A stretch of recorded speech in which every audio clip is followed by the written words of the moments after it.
Bilzerian was born on December 7, 1980 in Tampa, Florida, the son of corporate takeover specialist Paul Bilzerian and Terri Steffen.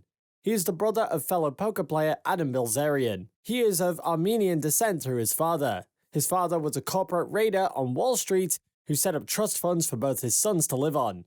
Bilzerian claims to have subsequently enrolled at the University of Florida and studied there for 4 years, majoring in business and criminology, but it is unclear if he ever graduated. Bilzerian is widely known for getting his financial success via his poker skills, and in 2008, he played in the World Series of Poker main event, finishing in 180th place. Not so great. After a few years away from the spotlight, in 2013 he started making unsubstantiated claims that he had won more than $10 million in a single night of poker in a private game.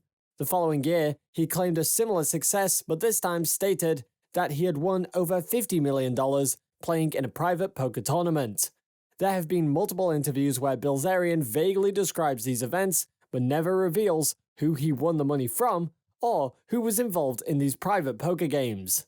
Dan is no stranger to controversy, as he has been involved in multiple lawsuits over the years, and many have stemmed from his reckless lifestyle. However, the most reckless aspect of Dan might be his spending habits. After his company Ignite posted massive losses this year of close to $50 million, things aren't looking good for the modern Hugh Hefner. Taking a deep dive into the public financial records of his company, we find the following information. Back in July, Bloomberg had reported that former Ignite president Curtis Heffernan had filed a lawsuit against the company claiming that he was fired for refusing to approve Dan Bilzerian's extravagant spendings. The company has not been in the best financial shape and received $1.2 million in Paycheck Protection Program loans from the US government in 2019. Furthermore, Ignite International Limited reported a loss of over $50 million last year, which has been widely attributed to the CEO's extravagant spending. The company currently has more liabilities than assets, and Dan Bilzerian has been allegedly funneling investors' money to fuel his expensive habits.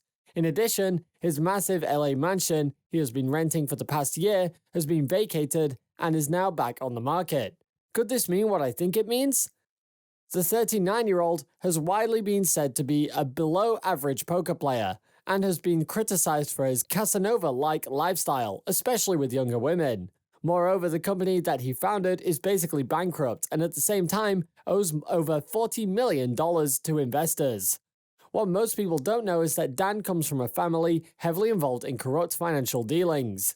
His father, who was at one time a huge player in the financial world, was charged with fraud, conspiracy, and false statements in the late 80s.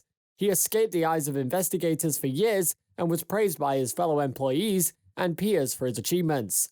Little did they know that he had been ripping people and investors off for years. In the late 80s, he was ordered by the SEC to pay $62 million in fines after being found guilty of his crimes. What's even more shocking is that Paul only paid $1.5 million out of the $62 million that he owed, and therefore ended up serving a 4-year jail sentence where he was eventually released after only 13 months. Now, Paul, realizing he was about to have any and all of his assets taken from him, decided to move what money he had left and had them been seized by the government to an offshore trust fund, which was estimated to be around $12 million. Now, after the SEC took all of Paul's assets, he was forced to file for bankruptcy, which completely ruined his life. He now isn't allowed to have so much as a checking account. What gets even crazier is that theories suggest Paul, Dan's father, has been working with Dan over the past decade in order to build him up and invest in him so that he can make a second-hand profit off of his son and essentially live off of Dan's success since he cannot work for himself. The reason this theory makes sense is because Dan claims he made his money initially from playing poker, but there is almost no record of Dan making the money he claims to have made from playing poker. In fact, many professional poker players have come out over the years and publicly stated that Dan was a complete liar. Now, as of the most recent investigations into Dan's Ignite company, Ignite released their financial statements 2 months late for Q3, and the financial records were absurd. Based on these financials, the company started the year with $15.1 million. I ended the second quarter with $5.8 million, meaning it burned through $9 million in a span of 6 months.